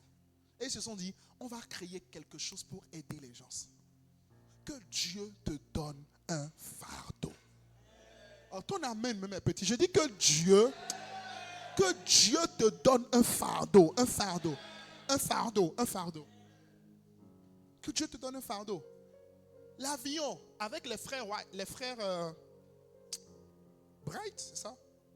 Bright, c'est ça? Ou White? L'un des deux. Vous pouvez vérifier sur Internet. Vous savez, ok, je finis vraiment avec ça. Vous savez, les frères, trouvez-moi le vrai nom. Bright ou White? White, voilà, les frères White. Vous savez, il y a un livre de Simon Eck qui s'appelle Commencer par son pourquoi. Et c'est dedans que j'ai lu ça. En fait, les frères White, quand ils voulaient développer l'avion, d'accord, en même temps qu'ils ont commencé leur projet d'avion, il y avait une autre équipe d'ingénieurs à qui on a donné toutes les ressources nécessaires. Donc en fait, les frères Wright, pendant qu'ils étaient en train de développer l'avion, ils n'avaient pas les ressources. Ils n'avaient pas assez d'argent pour le développer. Mais à côté, il y avait une autre équipe de chercheurs qui avait les sous, qui avait les finances, qui avait tout ce qu'il faut pour développer le projet. Ils ont échoué. Et les frères Wright, ils ont réussi. Pourquoi? Fardeau. Les frères Wright avaient un pourquoi. Ils avaient une raison valable pour laquelle ils étaient en train de faire ce qu'ils sont en train de faire. Vous n'avez pas d'abord besoin d'argent. Vous avez d'abord besoin d'un fardeau. Je n'ai pas entendu votre voix. Vous n'avez pas d'abord besoin d'argent. Vous avez besoin d'un fardeau. Le fardeau va vous donner des idées. Le fardeau va vous amener à innover. Le fardeau va vous amener à créer des solutions qui n'ont encore jamais existé sur la terre. Le fardeau. Le fardeau. Quelque chose qui vous met en colère. Et quand ça vous met en colère, vous allez devant Dieu. Seigneur, inspire-moi. Inspire-moi. Montre-moi. Et Dieu commence à te parler. Dieu commence à te donner des rêves. Dieu commence à te donner des visions. Dieu commence à te donner des idées. On peut faire ça. On peut faire ça. On peut faire ça. On peut faire ça. Yeah. Parfois même tu regardes peut-être même une plante. Comme ça. Et puis subitement tu as des idées. Sur la plante. Le Saint-Esprit connaît la solution contre le cancer. Il y a juste que les chrétiens n'ont pas encore eu assez de fardeau pour le cancer. Le Saint-Esprit connaît. Il connaît. Je connais l'histoire d'une dame comme ça récemment, à qui l'Esprit a révélé. Elle avait un cancer qui était familial. L'Esprit lui a révélé exactement le nom de la molécule qui manquait dans son corps.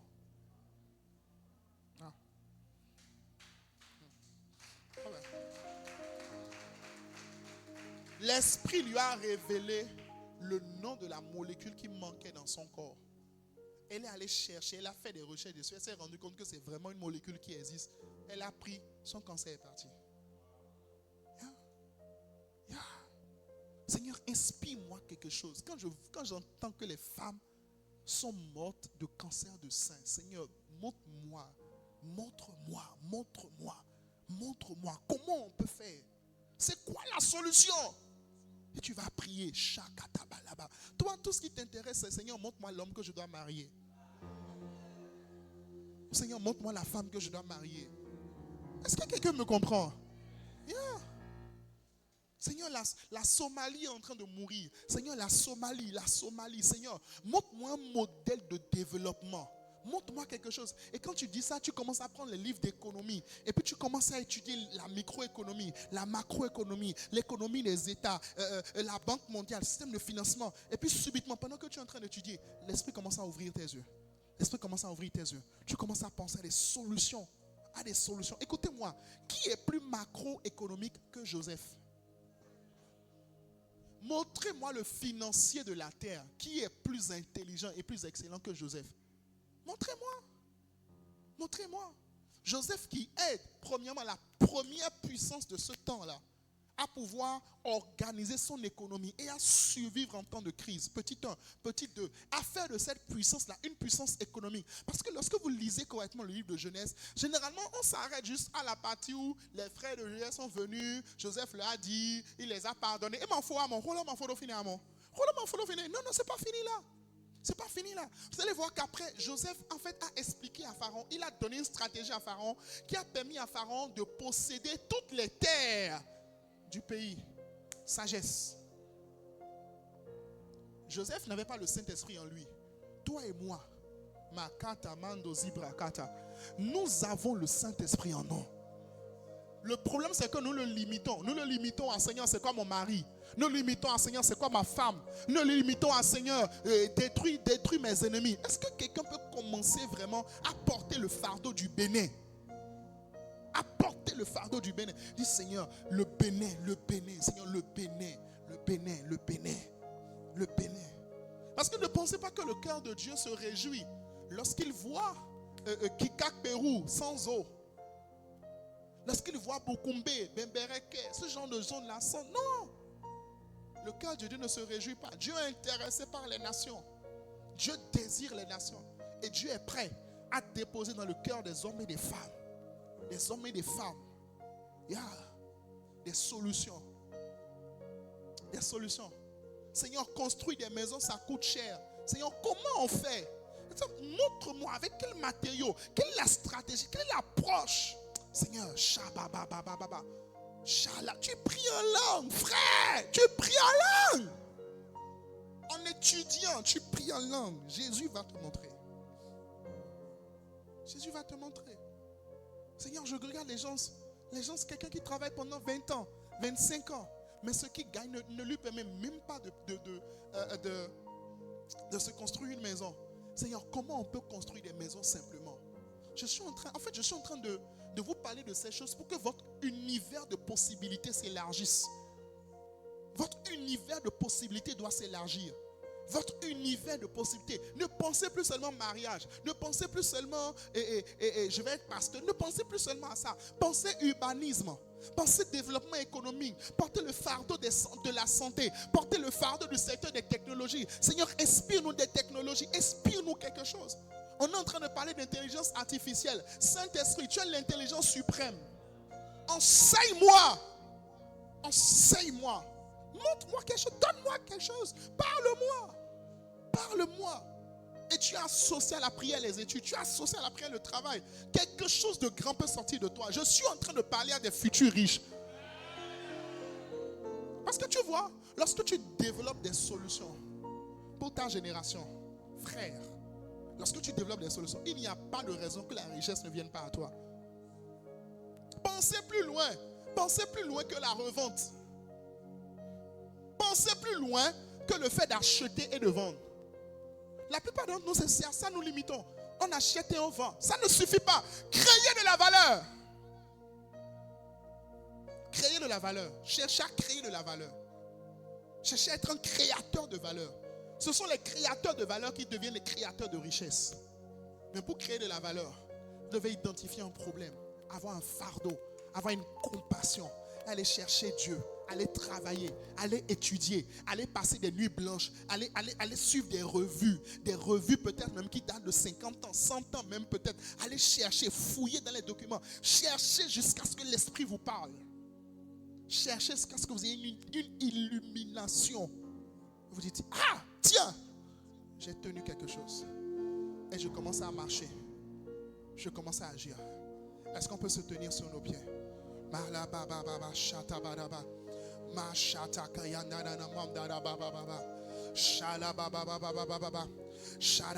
Demande à Dieu, Seigneur, donne-moi un cœur de compassion. Seigneur, dépose un fardeau dans mon cœur. Est-ce que tu es en train de prier? Est-ce que tu es en train de prier, bien-aimé?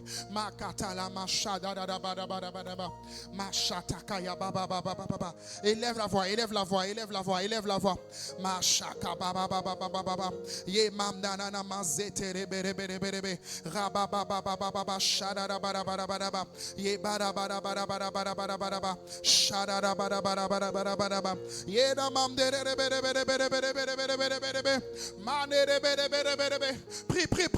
Prie. Oh Lord, give me a burden. Give me a burden. Donne-moi un fardeau. Donne-moi un fardeau. Donne-moi un fardeau. Est-ce que tu es en train de prier, bien-aimé? Est-ce que tu es en train de prier? Est-ce que tu es en train de prier?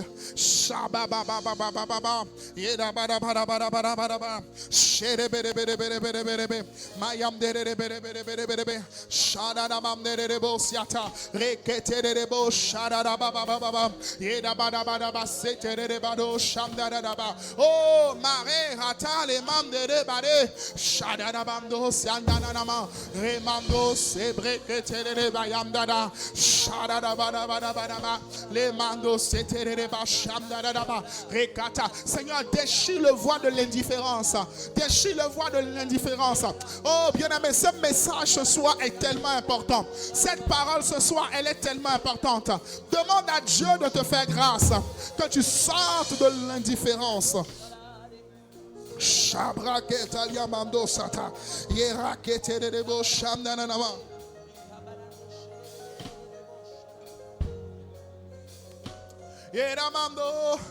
que tu es en train de prier? Encore quelques minutes.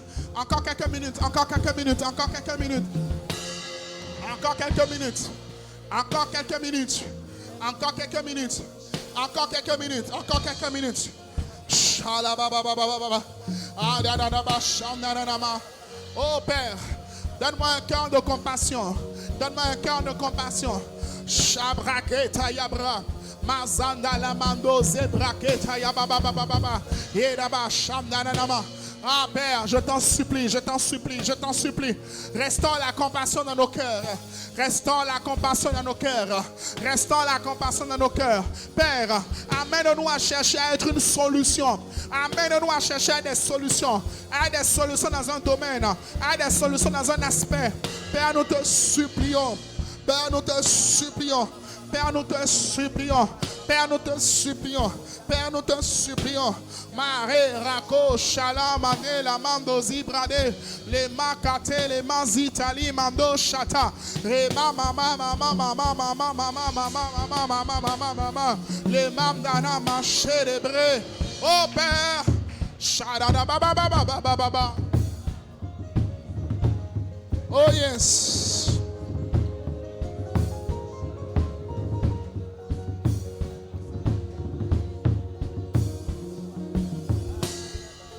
Dans le nom de Jésus.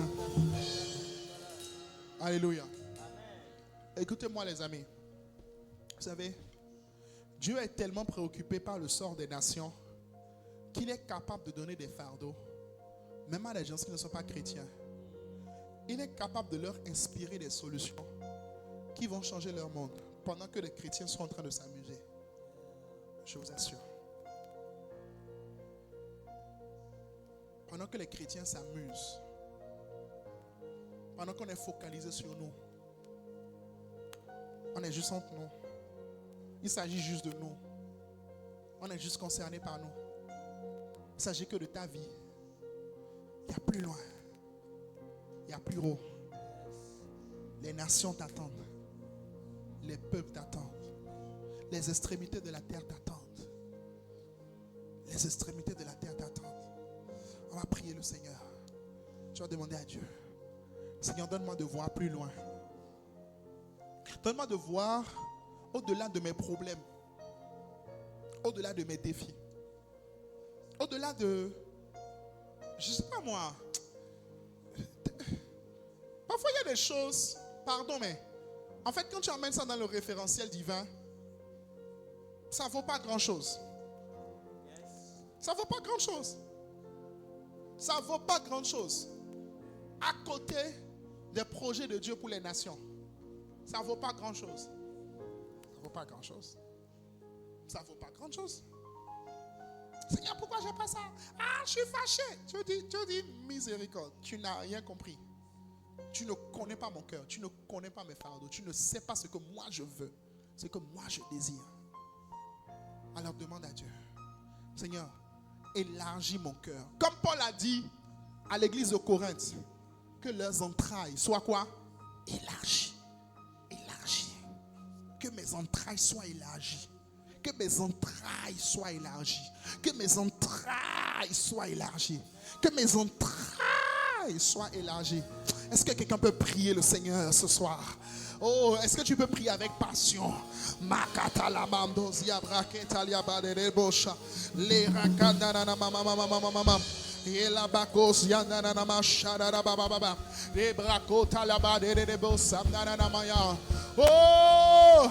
Élargissement, élargissement, élargissement des entrailles, élargissement des entrailles, élargissement des entrailles, élargissement des entrailles, que mes entrailles soient élargies, que mes entrailles soient élargies. Abba Père, Abba Père, Abba Père, Abba Père, Abba Père. La bracota la baba baba baba, shada la baba baba baba baba, yera baba baba baba.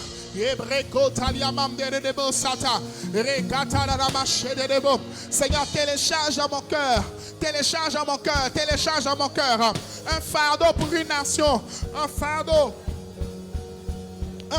pour une nation, un fardeau pour un peuple qui est éloigné, un fardeau pour une nation, un fardeau pour une nation. Oh Père, je t'en supplie. Ah ma Père, je t'en supplie. Ah, Rabba, Shaliama, Katala, Baba, Baba, Yebrako, Setere, Mando, Siata. Oh, télécharge, télécharge, télécharge, télécharge.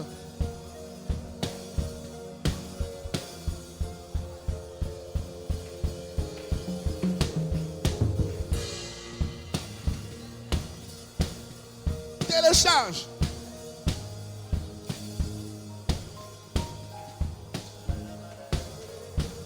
Télécharge, Père.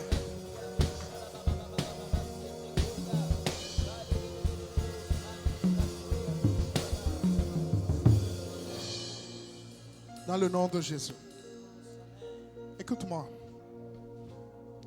Comment se fait-il qu'un homme, un Allemand,